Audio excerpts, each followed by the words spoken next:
Hello and welcome to the deep dive. Today we're digging into something pretty significant that's just kicked off: how roadside fines are paid in Scotland. That's right. As of today, Wednesday, May 28th, 2025, the DVSA, that's the Driver and Vehicle Standards Agency, they've rolled out a new system. And the big headline: you can now use things like Apple Pay and Google Pay, those digital wallets, to pay fines right there at the roadside. Exactly.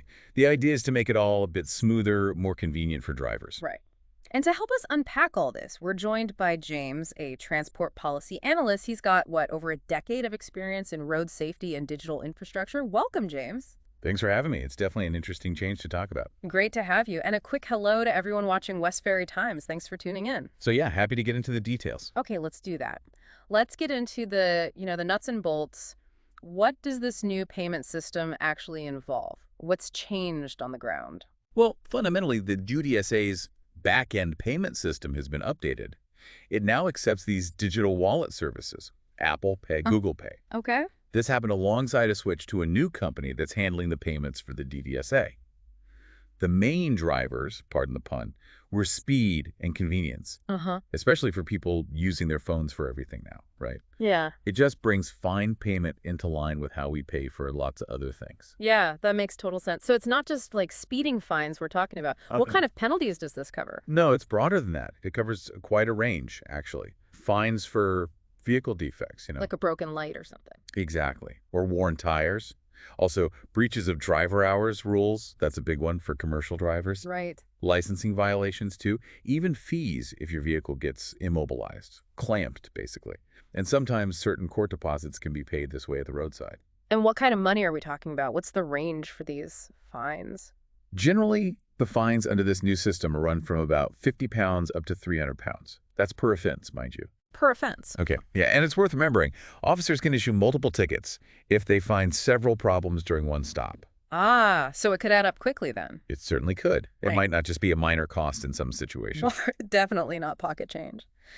So thinking about the drivers folks living here in Scotland, or maybe visitors from other countries, how does this change things for them practically? For domestic drivers, it should feel, well, more streamlined. Mm. If you get a fine, you'll get a payment code.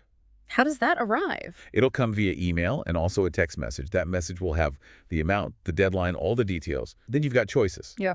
You can Sure. still pay the old ways, online bank transfer, maybe even a postal order, or you can use the link or code they send you to pay directly with Apple Pay or Google Pay. That sounds pretty convenient if you use those apps. Mm. What about international drivers, though? Dealing with unfamiliar payment systems abroad can be a bit of a headache, can it? Yeah, that's a really good point. They've thought about that. The actual payment web page you get sent to, it's available in 23 different languages. 23. Wow. Yeah, quite impressive. So that should really help with accessibility, reduce confusion for drivers who aren't fluent in English or maybe aren't used to UK payment methods. Seems like a fair approach. Okay. And what if someone doesn't pay on time? Do the consequences change with this new digital option? No, the consequences for paying late stay the same as before. If you miss the deadline, things can escalate. Such as? Well, your vehicle could be immobilized, Mhm. clamped. You might also face extra penalty charges for the delay. And in persistent or more serious cases, it could end up with court prosecution. You're right. The DVSA are pretty clear the aim is compliance. It's about ensuring road rules are followed and keeping roads safe for everyone. The easier payment doesn't mean easier enforcement. Understood. So taking a step back, how does this initiative, this digital payment thing, fit into the sort of bigger picture of how public services are changing in Scotland? Well, it fits very neatly into that whole digital transformation trend we're seeing everywhere, really. Yeah. Governments are increasingly using tech to be more efficient, improve the user experience, cut down on admin, Makes sense. by adopting things like Apple Pay and Google Pay, which so many people use daily. The DVSA is basically just meeting public expectations. People are used to doing things digitally now. It's about making government services fit that mold. Yeah, you sort of expect it these days, but with any change, there's usually some public reaction, isn't there? What's the feeling been about this? Any pushback? It's been a bit mixed, as you'd probably guess. On one hand, lots of people, especially those already using digital wallets, they see the convenience, they welcome it. But Yeah. there are others who worry. They express concern that maybe this is part of a wider trend of seeing motorists as a source of revenue. Okay, can you give an example of that criticism? What are people pointing to? Sure. There's data from 2023-2024. In that period, over 600,000 fixed penalty notices for parking generated over 25 millions in Scotland. Wow. Okay. Now, compare that to fines for littering in the same time frame. Fewer than 2,000 were issued. That huge difference makes some commentators argue that drivers are targeted disproportionately. The cash cow argument. Exactly. That term does get used.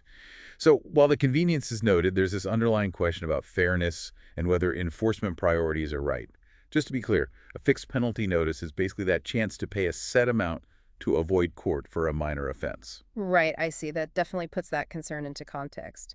So looking forward now, what impact could this easier payment system have on, say, road safety itself or how rules are enforced?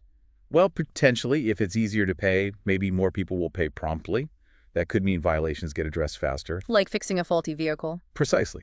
If you get fined for a defect and paying is quick and simple, maybe you get it fixed sooner. So theoretically, it could contribute positively to road safety. But you also mentioned we need to keep an eye on it. What should we be watching for? Yeah, it's crucial to monitor how it actually works out. Does compliance genuinely go up? That's key. Mm-hmm. We also need to check it doesn't accidentally disadvantage certain groups. Maybe people less comfortable with digital payments or with less access, even though the old options are still there. And money. And transparency about where the fine money goes. Yeah. That's vital to address those revenue generation concerns we talked about.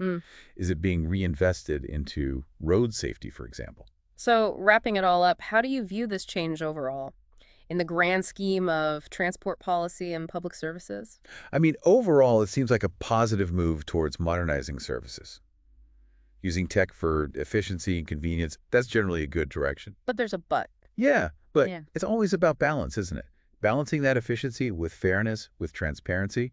We need to make sure it works well, serves its main goal, road safety, and keeps public trust. That's paramount. That's a really clear summary. Thanks so much for breaking all that down for us. Your insights have been really valuable. It was my pleasure. Definitely an important topic. So that brings us to the end of this deep dive. We've looked at Scotland's shift to digital payments for roadside fines, aiming for convenience, yes, but also raising questions, as we heard, about revenue and the real impact on drivers like you. Yep.